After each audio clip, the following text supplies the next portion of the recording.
Martineau. Des fois, quand on se sent contrarié, c'est peut-être parce qu'il touche à quelque chose. C'est peut-être parce qu'il touche à quelque chose. 9h30, en direct du futur quartier de la francophonie à Montréal, je rejoins Richard Martineau. Salut, Richard. Salut Jean-François, tu sais que les températures sont très clémentes à Montréal, hein? La neige fondue, Ouais. et j'ai vu des trous en m'en venant ce matin. Mais voyons écoute, donc, ça se peut pas. C'est plus des... Ben écoute, je te le dis... Mais c'est plus des nids de poules, là. Parce que si c'est des nids de poules, les poules ont muté, mon gars. On va pouvoir nourrir une famille pendant une semaine avec une seule poule. Mais des affaires avec des stalagmites puis des stalactites. Je me suis penché au-dessus d'un trou, j'ai vu de la lave dans le fond. J'avais dit des affaires immenses, là. Je sais pas... On fait des routes avec du scellé poté, c'est quoi à Montréal? Mais c'est hallucinant. Mais vraiment, là, j'ai jamais vu des trous comme ça. Écoute, j'ai trois exemples de collègues qui ont endommagé leur voiture dans des nids de poules dans la dernière semaine ou à peu près. C'est vraiment épouvantable. Ah oui, non, c'est fou.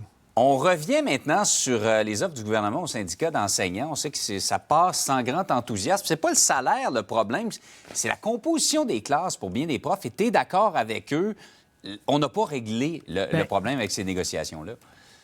Écoute, je lisais Dominique Scali, une collègue du Journal de Montréal, qui a fait là, ce qui est bon et ce qui n'est pas bon dans les offres du gouvernement, là, ce qui plaît aux professeurs, ce qui leur déplaît.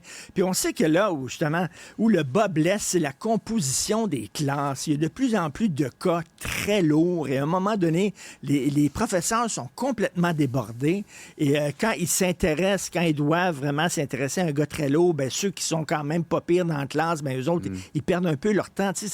C'est un casse-tête. Et tu regardes ça dans les offres, ils disent au primaire, à partir de 60 % de cas lourds et au secondaire, à partir de 50 % de cas lourds, on va ouvrir une autre classe. Mais je m'excuse, mais 50 % de cas lourds dans une classe, c'est déjà énorme. Mais là, les syndicats disent, nous autres, on s'attendait à 20-30 % de cas lourds, puis à partir de 30 % on ouvre des classes.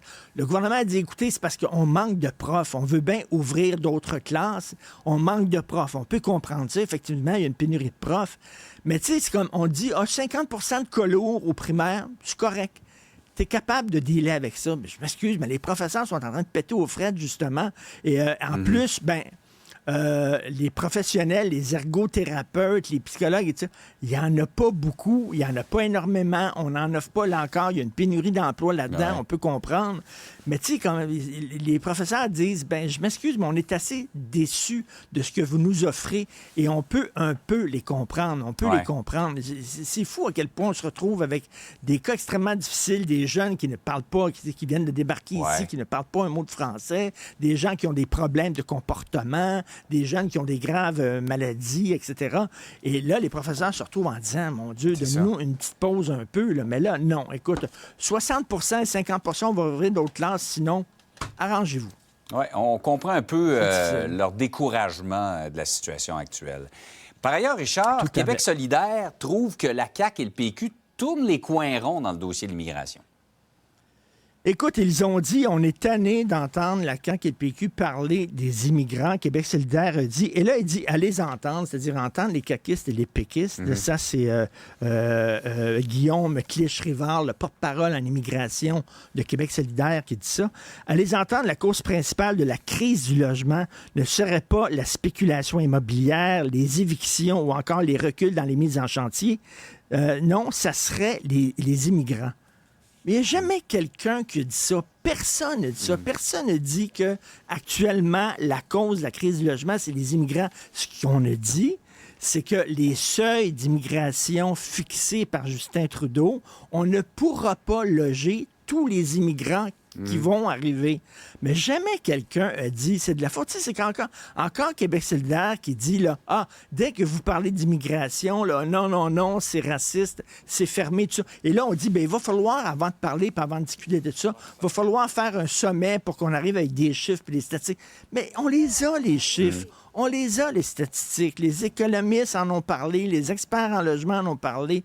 Bref, je trouve que c'est de la mauvaise foi de la part de Québec solidaire. Et si tu me permets de raconter une petite anecdote comme ça, parlant d'immigration, Samedi soir, j'étais dans un restaurant de la Petite Italie, un restaurant italien, et à côté de moi, il y avait une grosse table. Et il y avait une femme indienne, il y avait des gens du Portugal, et il y avait des gens de l'Italie, tous ensemble qui mangeaient. Et sais-tu, il y avait un point commun entre ces gens-là. Tu sais quoi? Non?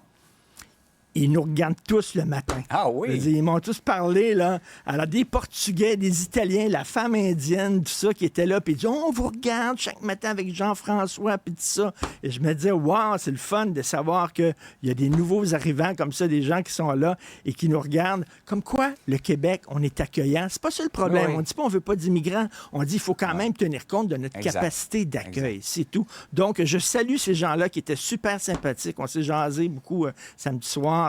Merci beaucoup de nous écouter. Richard, tu es un facteur d'intégration. Oui, une arme d'intégration massive. Hey, bonne journée, on se reparle demain.